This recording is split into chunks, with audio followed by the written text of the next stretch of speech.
Hello, I'm Ben and this is the Do-It-Yourself Homefront channel. And today I'm going to swap out a circuit breaker in my circuit breaker box. To get a better view, I'm just going to get the doors out of the way.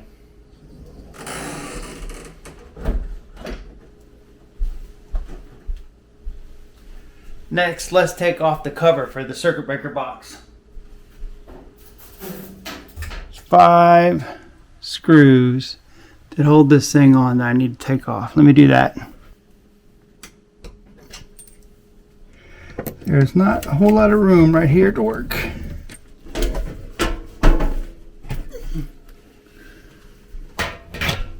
So there's a small backstory to this. I had a circuit breaker that went bad, and I'll put a short video of what it did in here so you understand.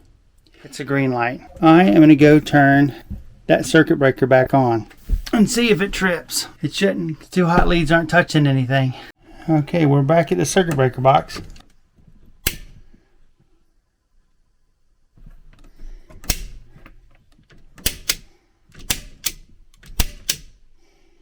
Why are you automatically tripping back?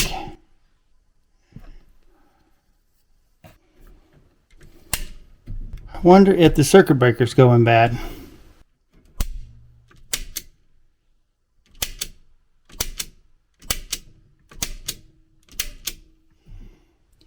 But after that circuit breaker went bad, I thought to myself, man, if all that happens is you turn something on and off and it goes bad, there's one circuit breaker on this circuit breaker box that I'm not sure if I can get, because this house was built in '85.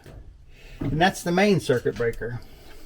And even though we had the power go out here a lot, very rarely have I ever turned that circuit breaker off. And I didn't want to have the same problem where I toggled that main circuit breaker and then it went to acting up, which is exactly what happened when my water heater circuit breaker went bad. I turned it off to do some work. I turned it back on when I was done and it started tripping, and I thought it was something I had done wrong.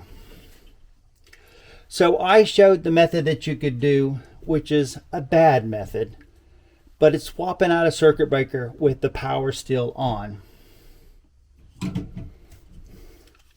There's a small little catch right there. So the circuit breakers latch onto it and then snap shut. And when they snap shut, it ends up pushing those tabs up against the 2 hot leads. So if you were to ever do a circuit breaker swap, sorry, brief intermission, the UPS man arrived. False alarm, dog's just going off crazy. So this is the circuit breaker for my hot water heater that was bad. Now the circuit breaker is off. You can grab this and pull it away and unclick it. Those where the hot leads would be that would be going out to the circuit breaker. You can unscrew the leads for the circuit breaker and put them into the new circuit breaker. Tighten those up good and tight. And it's the same way when you install it. You're going to end up catching those on the back. Circuit breaker's off, which means even if I were to touch these, there's no power on this end. Power would have to go through it. So I'm going to go in there and I'm going to click it on the back. And now it just simply goes forward. And now it's on. And now there's power. That's the janky way, the bad way, the wrong way, the not so safe way to do it. The safe way would be to trip this down. And the crazy part is I've got another circuit. I've got another breaker outside. Let me show you what I'm talking about. We got the meter box, and when we added on to the garage, we added a new panel with a 200 amp circuit breaker. So this supplies the power to the garage, and this supplies power to the house. So this is a separate 200 amp circuit breaker. So what I could have done is come out here and turn that joker off. And now the power to the house is turned off.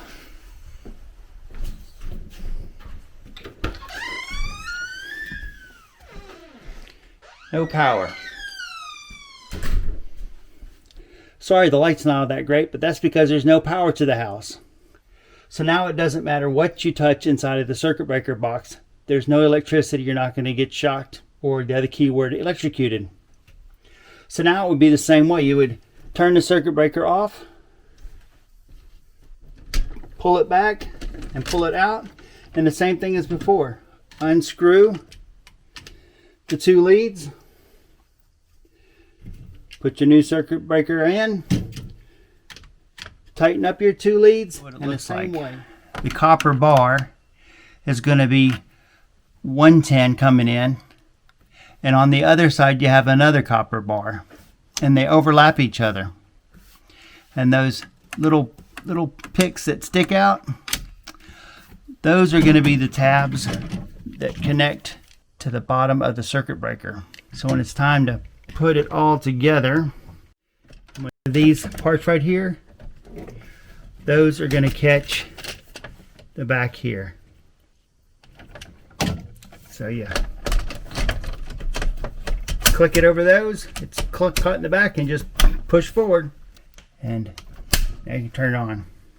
Now we've got a 25 amp circuit breaker, which is the correct circuit breaker for the water heater I have. Now it's time to go outside and turn the power back onto the house. And power on. You can see we got light inside again.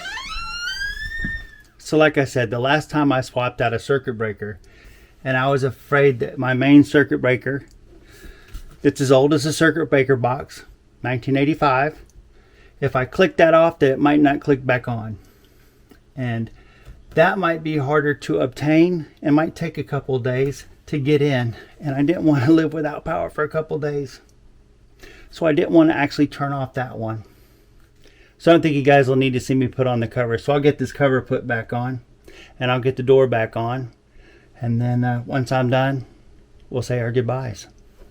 Well, I don't know about you guys, but I feel much better now that I've shown you the right way to swap out a circuit breaker. And that's with the power to the circuit breaker panel turned off. Well, this ends our kitchen time today. Like and subscribe, and I will see you in our next video. Thanks.